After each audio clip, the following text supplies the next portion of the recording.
Hello, welcome. Thank you for joining me today. In this video, I will be discussing the relationship between cosmic law and astrology. When you study astrology, you're actually studying cosmic law, though it's generally not promoted and not marketed as such. With cosmic law being the foundation of all astrology, and with cosmic law being rooted in indigenous principles, a certain level of enlightenment is required to interpret it. To understand and truly be able to relate to cosmic law, you have to be on the spiritual path, or at least have a spiritual objective. In many astrological practices, and definitely in the astronomical sciences, cosmic law is the hidden ancient spiritual foundation. All that's been removed though. It's missing. In this video, I'd like to put the cosmic law back into the astrology. So what I'm going to do, I'm going to go through each of the 7 cosmic laws.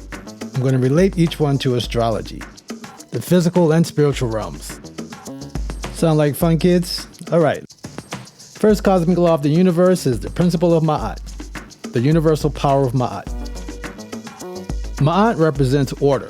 And when we talk about these things, we can't just focus on the physical aspects of these laws, but the spiritual correspondence. Cosmic law applies to our consciousness at a higher level, as well as the cosmos that you find in astrology or astronomy. Astronomy being the more analytical aspects with the spirituality removed, especially when you consider how astrology was practiced and represented amongst the indigenous nations around the world. All right? So Ma'at is the order of the universe, the structure. There's an order. There is no chaos. People use the term chaos when they can't determine what the order is. Chaos is essentially all possibilities, the blackness. And from that chaos, we can refine it into something of our desire, of our choice. That's the creative nature of consciousness. That's the magic. But that's the Heka. We'll go into that in a second. But Ma'at is the structure, the order, the laws that govern the cosmos, that govern consciousness, the physical world, from supreme consciousness above to humanity below. Heka, magic. If you've been to my channel, if you've watched any of my other videos, you know what magic we're talking about. Consciousness has the ability to transform itself from one form to another form. That's the power of the life-generating force. So in this physical body, we use Heka, the consciousness, to create things, create something we want in this life. It could be a new job, it could be a goal, maybe you're writing a book, maybe you're working on a website, maybe you're working on a YouTube video. It's all creativity, it's all magic. Heka is transforming the thought into the thing. The consciousness into the thing. That's the Heka. How the cosmos produces and generates is truly magic, but I have to give a disclaimer here. All of this is what you say it is. Whatever definition you give any of these terms, you're not wrong. I'm sharing my definition and my understanding of these terms, but feel free to modify it. Create your own. Use your Heka. You see Heka in astrology, in the cosmos. The 7 indestructibles have the ability to shape and create life on this planet. There's nothing in this planet, on this planet, that was not influenced by the stars, by the cosmos, when you were born or any time. So you can be modest and say the planets influence us, or you can say they create us. There's an aspect of us in the stars and the planets. There's an aspect of us and them, or you can even say there's an aspect of them and us. It's different levels of understanding. This is all levels of existence. This is all correspondence. These cosmic laws explains and allows you to understand yourself on a level that maybe you have never done so before. This might seem hard to believe for some of you due to the lack of physical evidence, with little scholarly support, and no consensus among academic researchers. But this is where Sia comes in. The next cosmic law is Sia. Sia goes beyond belief. Sia represents the principle of intelligence, but the question is intelligence in what? It is the knowing of spiritual systems. It's the knowledge of the stars and the cosmos and their relationship to us. Knowledge that our divinity exists at the Amen level, at the God level, and that we have an existence there that's transmuted into the existence on all other levels. including the transmutation that happens by way of the 7 indestructibles, also known as the circumpolar stars that never rise nor sets. Who is the generative power of words, communicating what is in the consciousness. It's being able to speak what you would like to produce from this physical body in this physical existence. It also has a lot to do with the concept of ma'kodu, but there's also a communication that happens from the divine by way of the cosmos. This is acknowledged in the Bible. In the beginning, at first there was the word of consciousness. Ma'a, principle of sight, human power observation. Sight happens on many different levels. At the human level, sight is necessary to develop and focus your concentration and attention.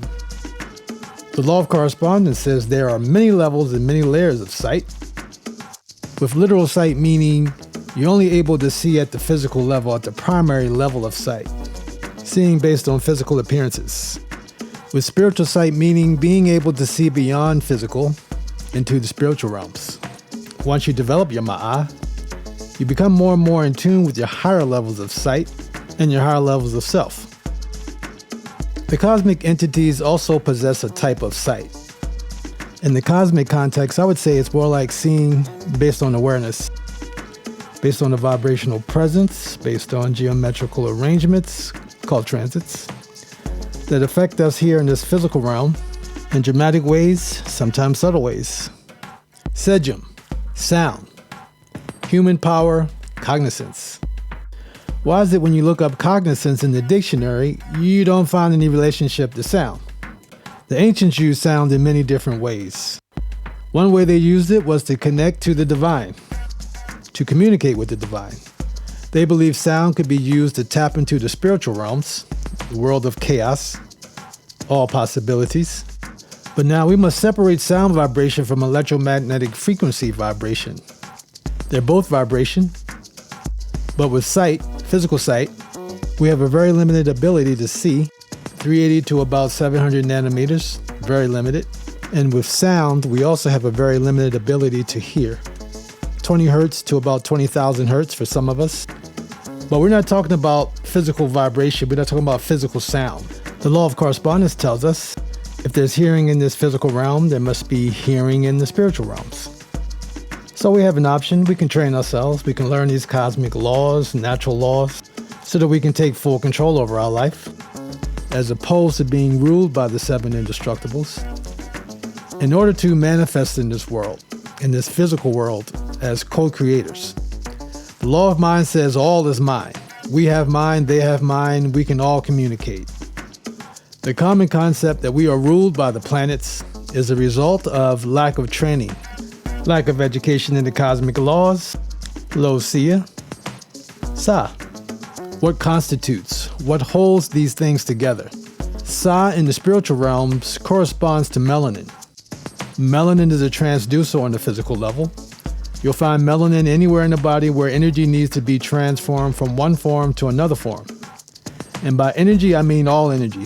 Sound, electromagnetic. You'll find it in the ears, and the nerves, and the eyes, and the brain. Critical areas in the body where energy needs to be transformed from one form to another. But wait, there's a 13th sign.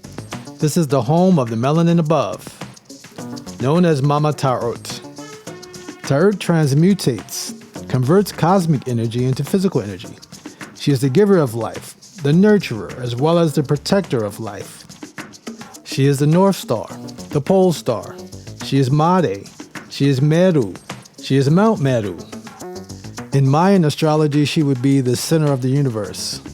If you look at any artwork from the ceiling of the Temple of Dendera, you'll see her right there, plain as day.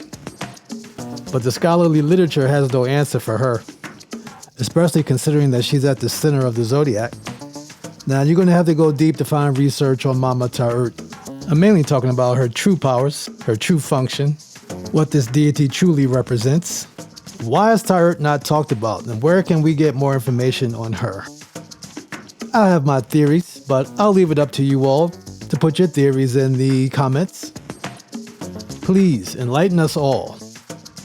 All right, so that's just a general overview of the cosmic laws. I wanted to show that and relate the cosmic laws to astrology. So for now, thank you for listening. Thank you for watching. And until next time, peace and love.